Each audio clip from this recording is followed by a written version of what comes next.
vacacións, pero non nos toca ir a clase. Con quen? Co Poli Paco, co Abelardo e co alumno máis repetidor que pode haber na escola, que xa estou verdendo aquí. Pois imos para ali porque ademais non é só que vayamos a clase, senón que temos exame sorpresa. Ai, isto sí que daba medo, cando estábamos no cole. Hola, Paco. Hola, Marcial. ¿Qué tal? Hola, Raquel. Moi boa tarde. Recordamos que temos novidades, que Sí, chegan sí. novas sinais de tráfico. Temos que estar pendentes. Algunhas, pois, digamos que actualizar as que tiñamos e outras, pois, chegan e as temos que aprender. Así que por iso temos Pois que ir a agradezo clase. moitísimo que veñas coa lección aprendida, porque precisamente o exame sorpresa vai deso, destes novos sinais que van formar parte da nosa vida cotiá, digamos, a partir do vindeiro mes de xullo. Novidades que chegan, que por onde pasan, así falando un poquinho en termos xerais. Bueno, a ver, pasan sobre todo por las nuevas tecnologías. Es decir, tenemos nuevas tecnologías, hay vehículos eléctricos, entonces hay que ir cambiando ese tipo de señales que hasta ahora no hacían falta. Pero bueno, hai que ir cos tempos que corren, efectivamente, bicicletas eléctricas, tenemos también os vehículos de movilidad personal, o sea, hay una serie de cosas que van cambiando, entonces tenemos que ir adaptándonos. Bueno, pois hoxe imos empezar a descubrir para irnos familiarizando tamén con estes novos sinais que serán protagonistas das nosas estradas dende o vindeiro mes de xullo. Vayan tomando nota porque haberá que estar atentos para saber recoñecelas e saber que nos queren dicir estes sinais. 3 alumnos, os mellores da clase, témolos aquí. Parece a fila dos repetidores isto, tamén vos lo digo. Bueno, pois non copiedes, porque isto vai ser doado. Imos ir vendo unha por unha varias destas sinais novedosas. Vou dar unha explicación do que significan, que pode ou non ser enganosa. Teredes que decidir se é verdadeiro ou falso isto que vos conto, de acordo? Veña. Empezamos? Non copiedes uns polos outros, Veña. Pois imos co primeiro sinal.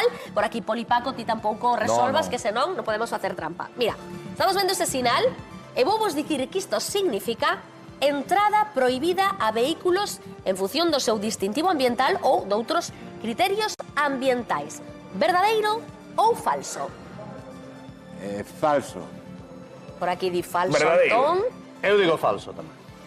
Pois, queredes argumentar de algún xeito ou foi Non o foi por levar a tum-tum? contraria. Non, porque eu creo que indica algo que ten que ver con si efectivamente está contida ese sinal nas novas normativas, ten que ver con algo que produce o coche por circular tan perto do bosque ou así. A min o que me parece, eu digo que é falso porque o que me parece o lóxico vendo ese sinal é que indicase que a roda está perdendo aire. Pois aí están as interpretacións de Marcial e de Antón que argumentan e din que para eles é falso.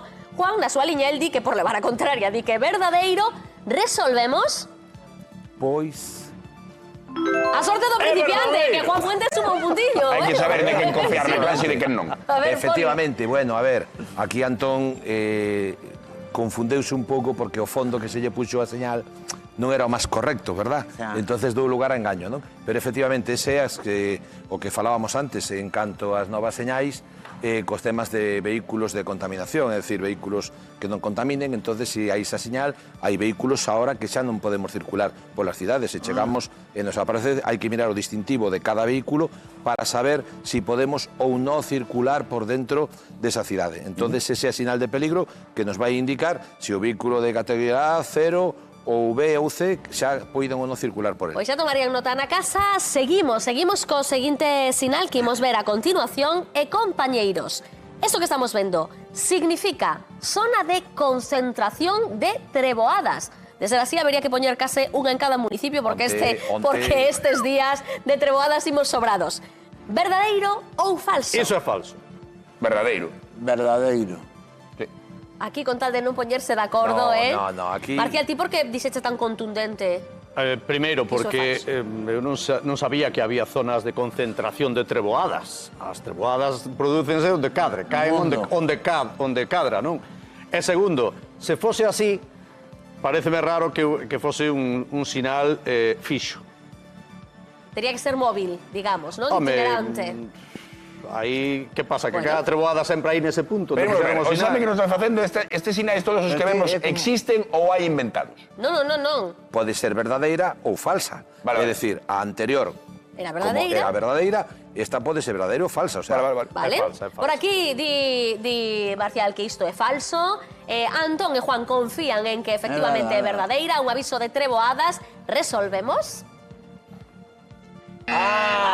esta vuelta era falso, era falso. Efectivamente, a señal sí que é de peligro, como sabemos, triángulo, con punta hacia arriba, é unha señal de peligro, pero o pictograma ese non está recollido dentro da catalogación de señal. Pero Había trampas. debería, porque ven original. Claro. En zonas de Vale, Treboada temos unha Home, chanelas. a ver, pero que dice Marcial, teríamos que tela prácticamente É verdade. en todos lados. Que fose itinerante. Veña, que por agora van empatados Juan e Marcial. Antón, hai que estrearse no marcador. Imos ver. coa seguinte, que esta que estamos vendo.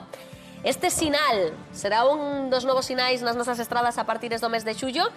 Si é así, significaría perigo pola proximidade dun tramo no que frecuentemente a circulación vese dificultada por unha perda notable de visibilidade que pode estar debida pois, a fumes, a néboa, a choiva, a neve, a varios fenómenos. Verdadeiro ou falso, queridos? Verdadeiro. Falso. A ver, Eu digo había un que sinal verdadeiro. para isto, pero igual está actualizada. Eu digo que é verdadeiro. Yo digo que es falso.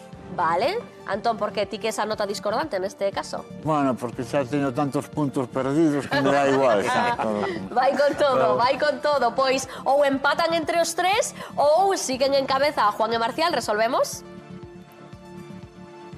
É verdadeiro. Antón Reixa é verso libre neste concurso. El vai o seu. Por isto podemos recuperar Efectivamente. puntos. Home, mira, vouche dicir unha cousa, se me permites. E vou non dicir eu, non Paco, vou non dicir eu. Porque hai algo que me chama moita atención. Premiamos sempre aqueles condutores que infringen, é dicir, os que infringen, perden puntos, hai un curso de recuperación, para que poidan recuperar. E todos aqueles que teñen todos os puntos, nunca lle damos absolutamente nada. O sea, os condutores que son vos, premiámoslo en algo? No. E, sin embargo, estamos premiando sempre aqueles que infringen. Entonces, algo habría que cambiar neso. O sea, Pois hai que dar esa algo. reivindicación. Eu con tal de que me devolvan os puntos. Aí falaches, Abelardo. Aí tiña que ser. A ver se convences Pois a aí Paco. deixamos. Bueno,